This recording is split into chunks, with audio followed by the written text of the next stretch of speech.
What's good, everybody? It's Big Game James, man. I'm back in these streets. I'm back in these work streets, you know. See the game behind me, the replay. Cowboys, Browns. Cowboys beat up on them Browns. 33-17. Yeah. Anyway, I know y'all heard it from 3,292 people already in these Cowboy streets about this game yesterday, but you haven't heard it from me. So let's talk about the game right quick. Let me just give you my thoughts and my feelings on the game yesterday. Cleveland Browns, Dallas Cowboys. Shout out to all those Browns fans out here because I'm here in Ohio, and all those Browns fans who had all that noise from me 4 years ago. They weren't ready. Nobody talked to me today. Everybody had all that noise from me 4 years ago, but they didn't have no noise from me today. But I wasn't even trying to beat their we in about it. A lot of them already said we was going to beat them anyway. And the main reason why they said we was going to beat them was because of Deshaun Watson. He's not the Deshaun Watson that he was when he came in the league around the same time. Dak Prescott, I remember we used to have battles in them early years, 2018, 2019. Who was the best quarterback? Who was the best fours in Texas? It was between Deshaun Watson. It was between Dak Prescott. We remember his 2020 season when he went crazy, had almost like an MVP type year. But ever since then, ever since the incident, ever since everything else, Deshaun Watson has been a shell of himself. We said it on Burgers and Blitzes that this was a guy we were not worried about. And if the Cowboys come out there and play their game defensively, this should be an easy one. And that's what happened. Deshaun Watson, not the same QB anymore. I think he threw like 46 times for only like 169 yards. Just looked bad out there, but the defense was a big help of that. Had 2 interceptions, was off rhythm, off game, off target all game. And basically, I was listening to Herm Edwards on ESPN. I just happened to turn to it. And he said he looked like a rookie, and he really did. I mean, if you really look at how Deshaun Watson played, to see how he used to be, to see how he is now, is crazy. And I don't know if he gets that back. It just don't look like he has the confidence anymore. If you look at him right there, head all down, just don't look like he has the confidence anymore. And it just don't feel like the team has the confidence in him, or the players don't have confidence in him. But forget about the Browns. Let's talk about these Cowboys right quick. First, let's shout out to Dak Prescott for getting his contract. I was the first I came on Twitter yesterday, and I'll be the first to tell you, I was wrong. I didn't think the Cowboys would do 2 mega deals in one season, let alone in the last 2 weeks, signing Dak Prescott to a record signing of $240 million, $231 guaranteed, $1 more than the guy he just beat today, $60 million annual. Shout out to Dak Prescott for getting his money. Shout out to CeeDee Lamb for getting their money. I didn't believe they were going to do 2 deals in 1 year, and they got it done. Shout out to Dak Prescott's agent, Todd France. He's a beast in these streets. And shout out to CeeDee Lamb's agency for getting those deals. Those are the shout outs I'm giving. The agents and the players, shout out to them. Now, as far as this game, Dak Prescott came in playing really lights out in that first half. We understand that it would probably be a little bit uneven in this game. No starting games in preseason from pretty much none of the starters. So it's going to be a little rusty, but I liked what we saw in the beginning. If we're talking about that offensive line, Cooper Beebe looked good. I'm definitely going to look at the tape today. We saw Tyler Guyton. He lost a little bit of his way early. I think Zach Martin gave up a sack early to Dalvin Tomlinson. Tyler Guyton gave up the sack off the edge to Myles Garrett, but that was to be expected. If you look at that first game between Cooper Beebe and Tyler Guyton, you feel good about yourself going into game 2 and beyond, because you saw the power with Cooper Beebe. You didn't see any failed snaps. You saw a lot of good energy from Guyton. They were also smart. Dak Prescott rolling running backs out there, Ezekiel Elliott, those guys to chip Garrett to slow him down to help out Guyton. That's smart for your quarterback. So Dak Prescott played really smart football today. He didn't have to be the savior today. that defense, which I always am a defensive guy. I'm always about defense. Defense wins championships. I've been saying that since I started my channel in 2017. I was a defensive coordinator. I'm all about defense. Offense is good, but when that defense does what it did today, that's what makes your offense better. That's what make it when your offense don't have to come in and Dak Prescott throw 300, 350, 400 yards a game.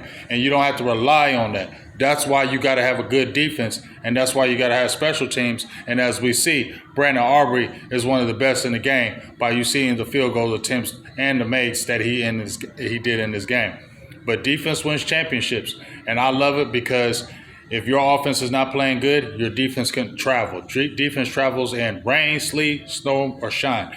That's where it travels. So just to give a quick thought, loved how Tyler Guyton played. Just going to get better. Cooper Beebe going to get better. I love the connection with Lamb. He had like 5 catches. Played really good considering he had no training camp at all. Felt good about that. And, just felt good for the team, even though we thought it was going to be sluggish because they had no snaps in the preseason. I thought they did well. And especially coming into Cleveland, a hostile environment. The defense, though, Grandpa Zimm, Tom Brady said himself, one of the best defensive coordinators in the history of the game, and he showed why. It's not like he has guys that are on elite levels, but he knows how to put these guys in the positions, and these guys are still good enough to where he can work them. So first, I want to talk about that front. I want to give shout-outs to the 2 big boys in the middle, Jordan Phillips and Linville Joseph. Jordan Phillips played 15 snaps. I think Joseph played 12, and they really shut down forward. They really closed down them lanes. Mozzie played like 23 snaps. Nealon, I like Marshawn Nealon, 41 snaps. He looked good. He was getting good pressure. But them big boys were not allowing those gaps. Those big boys were not allowing those holes. They were holding the point of attack. No, they didn't get any tackles. I think Jordan Phillips got a pressure or two where he smacked Watson on a would-be drop by Amari Cooper. But they held that line of scrimmage. I saw in that game them holding up the point of attack to allow the Demarion Overshown, who had 9 tackles, the Eric Kendricks, who had 9 tackles. It allowed them to have gaps and lanes to be able to attack and see the play and attack. These linebackers were night and day. We saw when Damone Clark at LVE last year, they were guys that were hesitating. There were guys that were getting blown off the ball. So running backs were already getting 1 to 2 yards already in the game. And then your linebackers are not coming downhill. They're second guessing themselves, and it's just not good for the run game. That did not happen against these Browns. Even though Nick Chubb was not in the game, you still saw them shut down forward. You saw the clogged running lanes, and that's what a 340-pounder and a 330-pounder can do for you. Both of them above 6'2", big boys. And even though they're not the elite guys that I wanted 4 years ago, we need them to be stout in the running game where they can't push them guys back, which that was not happening at all, and they're opening lanes for your linebackers to come downhill. Eric Kendricks and Demarion Overshown played lights out. Kendricks 9 tackles, 1 interception, 2 sacks, all over the place. You saw the instincts. You saw where Zimmer and Kendricks already have the vibe since he player and coach already at Minnesota. It just was a seamless transition, and you felt good about the linebackers. Demarion Overshown was lights out. I was worried about that hip. I worried about him being the hurt guy. We knew the talent. Just stay healthy, and man, did he look explosive out there. 100 miles an hour, coming downhill, making plays, that big-time sack on 4th down. He was shot out of a cannon. Man, he just has to stay healthy. And Kendricks, night and day above LVE. Demarion Overshown, night and day above a Damone Clark last year. So right now, you're already feeling good about that. Michael Parsons, big sack. He was in the backfield all day. And shout out to DeMarcus Lawrence. He had 2.5 sacks. He was already reckless in the run game. We know that. And for all them people, get off my Johnson about D-Law. All I ever said about D-Law, he's not sack guy. He's definitely pressure guy, but sometimes he overruns the plays and misses the sack, and he'd be right there because he gets hella pressures. I'm just saying he wasn't sack guy. That's all I said. But he's damn good in everything else. But you know what? He looked really energetic. He looked really fast in that game. I definitely will tell you that. He looked fast. He looked trim. He looked rejuvenated. He looked really good. There's nothing I can say. I'm not a hater. A man goes out there and balls out. Credit where credit's due. You're just still not sack guy, but you already got a couple sacks, along with them pressures and being destructive in the run game. If he continues to do that all year, then you're feeling really good about that defensive line. If he continues to do that, and he can get the sacks along with everything else he already has, yeah, then you're feeling real good about that line. Like I said, Michael Parsons in that backfield, wrecking shop like he did. Shout out to Kalen Carson, Jordan Lewis. Jordan Lewis played a very good game, especially with Deron Bland being out. But Kalen Carson looks like another guy that they picked up in the secondary that's a gem. Wasn't scared, had a pass breakup. Maybe they could have called pass interference early in the game, but you saw him. He was not scared. The moment was not too big for him. He was he was making plays, tackling, coverage. Just looked like he knew he belonged. And I think that's what got you feeling good about him playing going forward, that he didn't play like a rookie. The lights weren't too big for him, and it looked like he was good in the moment. But that front seven, front eight, that's what did it. 6 sacks, 2 interceptions, all over the place. Shut Cleveland down. Just felt good. Like I said, those rookies really look good today. Carson,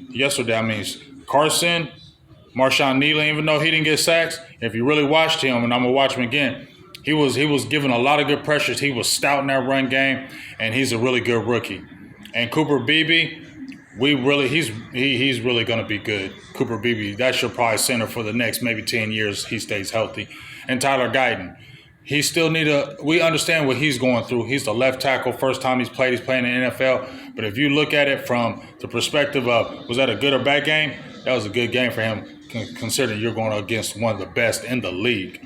So overall, Cowboys did it. I said they would win 27-24, 24-21. I felt like, they weren't, as long as they shut down Watson, it was going to be a pretty easy game. They did that.